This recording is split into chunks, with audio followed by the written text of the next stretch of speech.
Hello and welcome to the Handicapable Black Woman Throne Room. My view of humanity is a whole new tea. Okay, and this is coming from a Black author. I am also self-published, so I think it's going to be a good comparison because she, like this girl, this woman, this lady, like what, who the mind of a child, though, in my opinion, in my, well, actually, like no. The mind of a bigot, in my opinion. In my opinion. Because if you don't know the history of how white developed, and this is one reason why our country tried so hard to whitewash our history, and they try to change things so much or hide things to the point where you guys are so naive and ignorant and poorly educated, and basically you graduate as awful, terrible human beings who are just non-empathetic, no sympathy, no heart, and you're not willing to look past your own identity because one, yeah, look up the history of how whiteness developed in the USA. Guess what? It connects to slavery. It connects to slavery. And two, she said, it's time to hear our voice. Okay, if you're going to make a video about white authors and you being a white author and all of your characters being white, maybe maybe, and also if you're going to try to convince a publishing agency to publish your books as someone who was white, as someone who has all white characters, maybe advertise and market by saying how your voice stands out. And especially you keep talking about males, white cis males specifically. Well, have you seen their books? Have you read their books? Do you know why? Because actually, no. Because I know she's wrong with that notion. I mean, she's gonna have to provide some proof. Because yes, I'm calling her a liar. She's just like Pinocchio in my eyes. Because has she heard what's been going on lately in BookTube? It's like, or even like Book Talk. Yeah. There is a Caucasian male who's not even a writer. He's not even an author, not a writer. He joined Book Talk to, I guess, talk about books. And a lot of people think he's, I mean, he's not bad looking. I don't think he's not my type, but he's not bad looking at all. But let's just say, mm, demographically, I wouldn't be surprised if she voted for the same person he did, but that's my opinion. I have no idea. I have not watched the videos, but I did hear his quote unquote apology, but it kind of felt like it was to a point that he doesn't want to lose his demographic. He doesn't want to lose his readers. It didn't really feel authentic.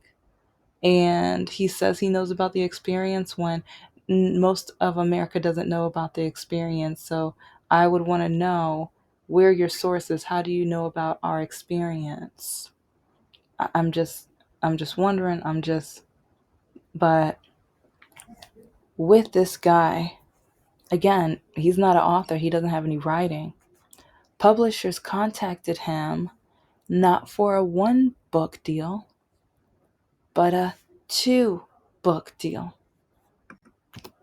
Two books. He's not an author. He's not a writer. But because he is a white cis male and or he gained popularity because, well, let's just look at, okay, yeah, this young lady doesn't know much of anything, especially when it comes to race and the difficulties that people of color, black people, and LGBTQ plus have to fight through every single day. But when it comes to social media, it is like studies have even shown white people have a much easier time gaining traction, gaining views. One is because of the beauty standards. Another is because, well, bigotry and kind of segregation, but it is demographically segregation. Like a lot of people who don't live in a city near a certain demographic, it's a higher chance of them not wanting to look at, watch, or even observe different opinions from that demographic. So, with a lot of white people, a lot of white social media people who are either starting or whatever, a lot of them trend. And one of the main reasons, and one of the benefits, and one of the privileges, because yeah, this honey boo boo does not understand white privilege and the power it has, and how through history and the beauty standards and just the stereotyping, and how like white people had such a strong stance with stereotyping everyone else. And so we're at still at a point where right now America's trying to have a lawsuit for colleges because they are saying too many black people are going to college and more white people and more Asians should be filling those spots. So we are still referred to as not smart enough.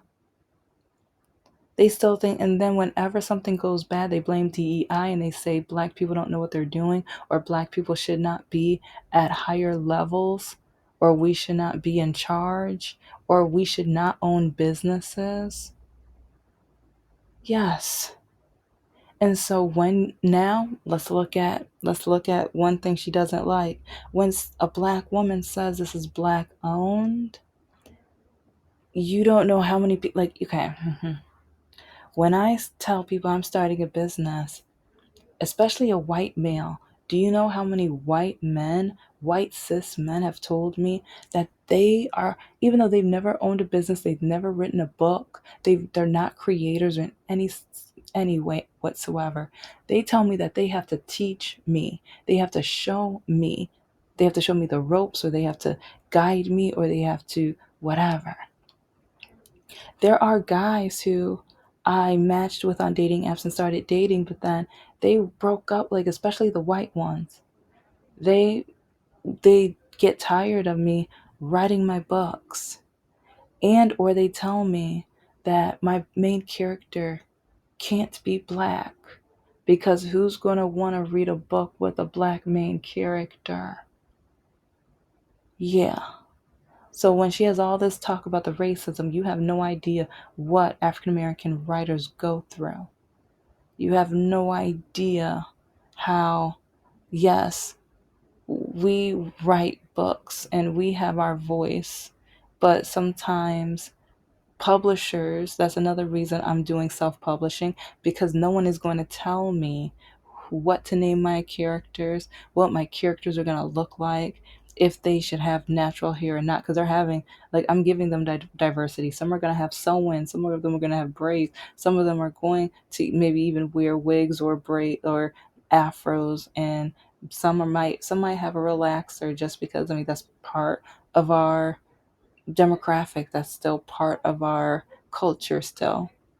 So, but if you want to talk about racism, and if you want to talk about how black people are allowed but not what, it's like, if do you boo, do you, but if you don't know the definition of racism, because you claim that black women or people who are against what your notion is, that means they are racist. No, you don't know the history, and you don't know what black women go through.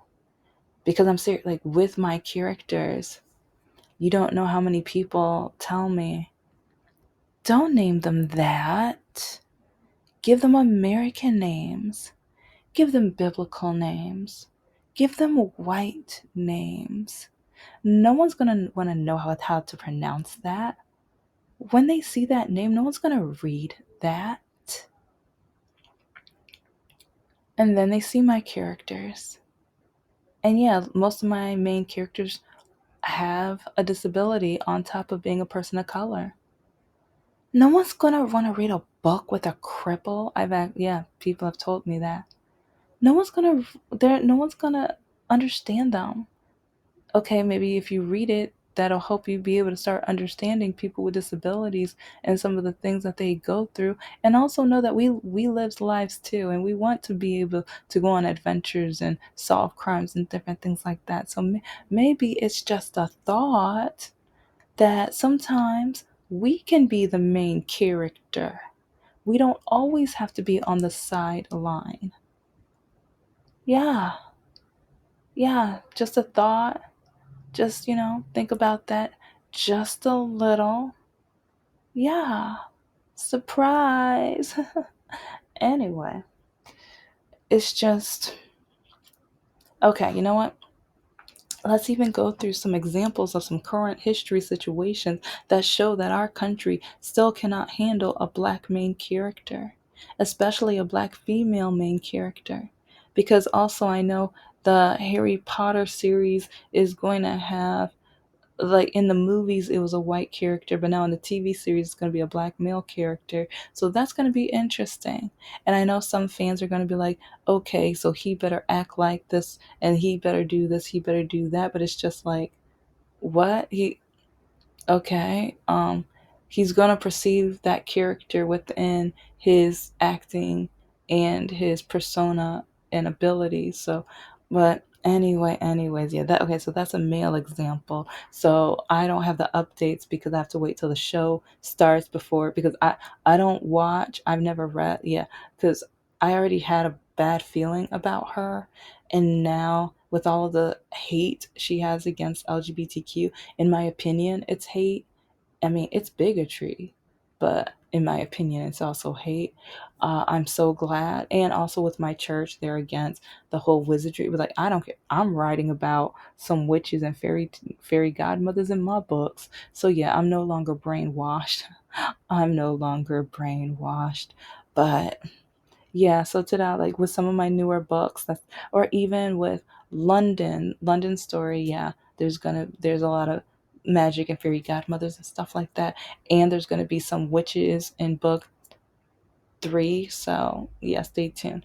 But okay, here are some examples though that show proof of how a lot of Americans still cannot handle, and even international, how a lot of people cannot stand a black female main character. Yeah. So remember the Little Mermaid? Yeah, we're going back to the Little Mermaid. And how many people were like, no, she's not a mermaid. She's a mermaid or a mer slave. And, or like all of the disgusting, awful, terrible things people were putting on her. And how many times people were getting kicked off because they were calling her the N word on Facebook, and how they were saying how dirty and awful and terrible is, like, and how she's not talented, she can't sing, she can't act. And even though she's on different TV series and she has CDs, which I think she's one, like, I'll look it up, but she has an absolutely wonderful, beautiful voice. But a lot of people don't give her a chance because the color of her skin. Yeah, yeah, yeah. And then also, we're going to have this movie come out pretty soon. But oh, yeah, first I have to back up because another example with, I believe it's The Hunger Games. I think her name was going to be Ruth. I think her character name was Ruth. But in the movie, when people found out she was black, people were so upset and they're like, "You lost a fan." I never pictured her like this. I would have never rooted for her if I knew she was black. It's like I'm so appalled. I'm disgusted. How could you write her? How could you write the sweet girl looking like this? No. So many people were like terrified, disgusted, and hated the series because the poor little girl was black. Yeah. And then even, oh, let's remember Tinkerbell. Let's go back to Disney. A lot of people were upset that Tinkerbell was black. And it's like a lot of people back, like, I don't remember this much hatred, because this is when, like, the clans had a rebirth between times. Probably like during this happened probably during my high school years, because middle school, when Brandy was still Cinderella, and oh, and she had that fine Prince Charming, that Asian. Oh, he was cute too. Oh, when I saw him today, I was like, oh, okay, yeah, you still looking okay? Go ahead. And then Whoopi Goldberg was the, like, and I forgot the king's name. He's a cool, like, yeah, he's a good actor too. I just yeah, yeah. Anyway, it's like they were the Asian Prince Charmings, like, parents. I loved it. I love the diversity. I know you probably, like, okay, I'm assuming, but with how you brag about all of your characters being white and that you are a white author, and it's just like with you, almost everything has to be white. Is the cover of your book white? I'm just curious. Is the cover of your book white? Okay, anyway, I mean, if it is, that'll fit the symbolic nature of your love for that color. Yeah. Okay, but anyway, my next example is going to be coming out this summer, I believe. How to Train Your Dragon. A lot of people are upset with how the main love interest, she is so beautiful. Oh my gosh. She is black. And oh my gosh, her hair too. I'm like, oh, you slaying, girl. You're so pretty. Oh my gosh, she's beautiful. I am so excited to see how her career is gonna be, because I'm like, is she gonna be kind of like the next Zen? I mean, I know Zendaya is still young, but it's like I'm seeing like another, like, young African American woman, like, come to her stardom, and so I'm really excited for her. But it's just annoying and crazy, because a lot of times with movies that white people, and a lot of books, because a lot of these movies came from books and stories. So that's one reason I'm bringing up these movies, because a lot of people who watch them and then write about them, they show their hatred because of the character's skin tone. But then it's crazy, because a lot of white people always say how they cannot connect to a black character, sometimes person of color, but so many times they say, I'm not going to read that book. The main character is black. Well, what am I going to have in common with a black character? But for years in history, you never heard black people say that. Black people were always forced. We had hardly any option of being the main character. And when we were, especially within middle school and high school and college, majority of the times when it was a black character in the book, we were slaves. And so now that we have these generations in the come up, and after reading wonderful, beautiful writings from like Maya Angelou, Toni Morrison, oh my gosh, Langston Hughes, and other great, talented people, we get to now continue the freedom and the escape of those stereotypes. And like we look at the writers and creators that wrote even Roots, so that we can know where our ancestors went through, what they fought through and everything like that. But we we have a right to do that, but a lot of people don't want us to. The laws used to force us to not be able to learn, to not be able to be in the classroom, segregated us. It's like defined us as not smart enough. We have a lawsuit now. I think it's like a bunch of Asians and whites against the college universities, because guess what? They say that the whites and the Asians should be filling the seats of the black people, or at least more of those seats. They still think we're not smart enough. Even though African American women are the most educated demographic in this country, they still say we are not smart enough. And then when we did have a first lady who was black, all of them wanted to just keep calling her trans and dumb and stupid and slutty and so many, like when she had like a sleeveless dress. Oh my God, the awful, terrible things they said about her. But then you look at the Miss Thing in the anyway, yeah, I'm not fond of her. I'm not fond of her at all. But it doesn't matter what she wears. It doesn't matter how short or sleeveless or it doesn't. They always say she's so beautiful. She's so elegant. I talked about this in a previous episode, so I'm not going to keep going over. But I talk about the comparisons between how when the current one wears something, they celebrate it. But then when Mrs. Obama wore, excuse me, something kind of similar, a different brand, different things like that, but it was kind of the same fashion forte, they ripped her apart. Yeah, yeah. And you will never understand the hurt, the pain, and the struggle that a lot of Black women go through because even with our beauty expectations, we're never beautiful or pretty enough. On dating apps, we are the ones that get swiped left on the most. We are the ones, we always have to be careful with how we speak, what we say, how we say it, because people always want to say, you have too much attitude. You need to be nicer. You need to smile more. It's like you're being too emotional. You're being too this and that. But then watch a white woman do it. Totally different. Oh, she's just having a bad day. Oh, you know she's emotional. Oh, yeah, that's so cute. Oh, she's just not herself today. It's like yin and yang. Hmm. Coincidentally, white and black. Yeah. But I know one of the people in the video that I watched about you even said, show us some of your writing. And with my nerd channel or with one of my channels, I plan on doing that soon. On every episode, though, I show my work. I show, like, yes, I am an author.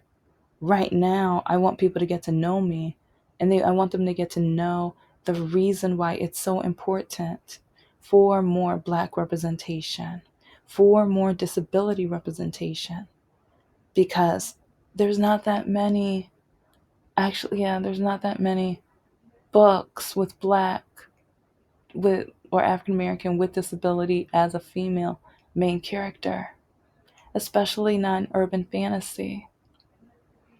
But if you want to be unique, show us what makes you unique. I'll do another video on that because yeah, if you need because yeah, I'm working on my marketing. I'm nickeling and diming it, but you need to show what makes you different because of history, because of racism, segregation, and things like that. There was a long period of time we were not allowed to write, we were not allowed to read, we were not allowed to learn. And even when we were, or when my ancestors were going through slavery, the slave owners only allowed them to read the portions about them being good slaves. So it's really vital. We need Black representation. We need Native American. We need Hispanic and Asian. Like I love reading the two books that I'm one day gonna do the comparison of are by an Asian author and an African American author because both characters or both main female characters are going through a divorce. And they're both dating, and so I kind of want to show how you can write a paper about both characters and how like I won't get into that, but that's kind of some of the episodes I really want to get into. And even with the Asian author and main character, like with her main character, she's going to be, one's a lawyer, one's a dentist. So I want to go over, okay, which guy do I think fits her, either by personality or even astrology or anything like that. So, but see, that shows more of my personality. Yes, I am going to talk about me being black and having a disability, but also I want to show some things about my personality. There are so many other things that I want to do once I finally finish yeah, my readers or my listeners know, but I show my poetry links. I show my book covers so that you can look me up online easily and find my books. I'm working on my Etsy store. I'm working on my website. Work on you and the foundation. Make sure that people know and understand who you are as a person, not as a white person, but as a person. And you know what? Yeah, you can say that you are a white author, but make sure, because yeah, I say that I'm black, but I'm also making sure people know who I am, what I've been through, why my characters mean so much to me, how I wrote the book, and the purpose of showing how some people need to give people with disabilities a second chance, or empathy, sympathy, compassion, and or even pretend you have a heart for a few minutes. Stuff like that.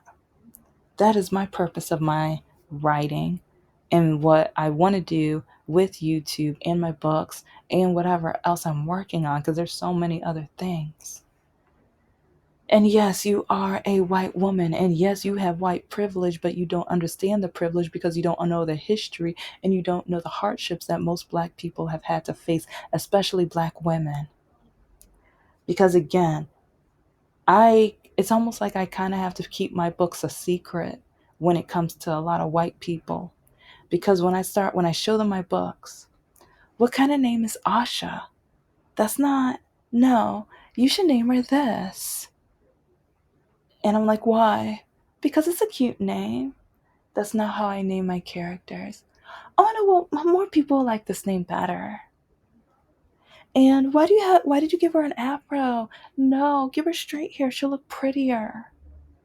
Yeah, she'll look better. More white people understand. Because, yeah, we don't get that afro thing. We don't understand it. It's like, and it's like, I want to touch one, but it's like, I'm scared. Do you ask if you can touch one? Oh no, I feel so stupid. No, I can't. I know. And so I'm like, okay, so if you don't ask, that's maybe why you've never done that. Anyway, but I can go, like, as my listeners know, I can do a part two easily on this subject. But if you have the nerve to just say that if you disagree with her saying white author, all white characters, whatever, whatever, first know the history and also know the hardships that African Americans face on a daily basis. Know how many people have told me that they will not read my book because my characters are black, and or they cannot connect with a black character, but they'll connect to an alien. Yeah, I've already told that story, so yeah, go back, look up that episode. I was in a book group, and I was like, I slowly had to leave that book group because every single book they want, even though I would be like, what about this book with Asian representation, Hispanic, black, and etc. No, it always had to be a white character. That's always. And it gets exhausting because sometimes, for a change, I would like to see myself as the character. I would like to see that. It's like, 'cause that's the diversity of the world. And I thought it was our country, but I've been doubting it since we had this orange guy, so many things I want to call him, in the White House. He's bringing back segregation. He's banning books, especially African American LGBTQ books. He's like, he doesn't think much of us at all. But then she bragged about voting for him. But then she says she's not a racist or a bigot. But if you walk like a bigot, talk like a bigot, guess what? We are going to think that. I think it. I think I know it, but I'll just say I think it. Because you've given so much evidence where you don't have to be Nancy Drew. See, I slid in that. She's one of my favorite characters. She's white, but she's one of my favorite. And another reason why I love mystery and why I write mystery. Thank you so much for listening to the Handicapable Black Woman Throne Room. I am a woman, I am of color, and I am handicapable. But most importantly, I am human and you're human too.